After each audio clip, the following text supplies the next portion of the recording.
Imaan ako pagka-presidente. Alam ko ang trabaho. Trabaho nila. Alam nila. So, that's really to, wala nang pilitan na respetuhan lang. Anyway, kung hindi nila ako patay, at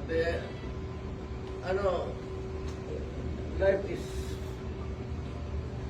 bigla lang. Sila na naman ang nasa kabila. Bawat tuloy ako.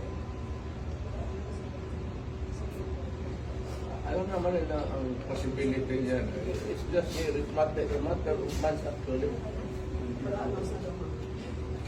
Kung manalo si Inday pagka-presidente, sa akin ito pulutin ito mga ito.